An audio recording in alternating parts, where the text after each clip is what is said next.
पांढुर्ना सौसर तहसील के किसान घनश्याम बुले ने सरकार से अपनी फसल की सही कीमत और खेती की लागत कम करने के लिए मदद की गुहार लगाई है। उन्होंने कहा कि वर्ष 2011 में संतरे का भाव 570 प्रति नग था, जो आज घटकर 170 तक आ गया है। बांग्लादेश द्वारा लगाए गए ऊंचे आयात कर का असर एमपी के किसानों पर पड़ रहा है, जिससे उनकी मेहनत बेकार जा रही है।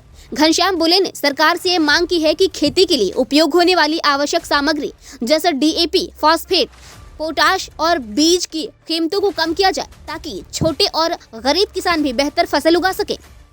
किसानों को पर्याप्त मात्रा में पानी और बिजली की सुविधाएं नहीं मिल रही हैं। घनश्याम का कहना है कि सरकार किसानों की समस्याओं की ओर ध्यान नहीं दे रही है।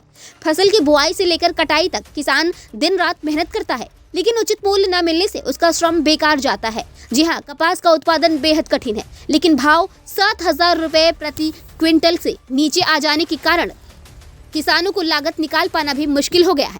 ऐसे में कपास के किसानों को भारी आर्थिक संकट का सामना करना पड़ रहा है।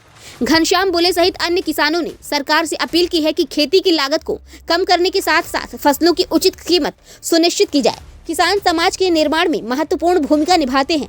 ऐसे में सरकार को उनकी समस्याओं पर तुरंत ध्यान देना चाहिए और उन्हें पूर्ण सुविधाएं उपलब्ध करानी चाहिए। किसानों की ये अपील केवल उनकी आजीविका का सवाल नहीं है, बल्कि देश की खाद्य सुरक्षा से भी जुड़ी हुई है। यदि सरकार जल्द ठोस कदम नहीं उठाती है, तो किसानों की स्थिति और भी गंभीर हो सकती है।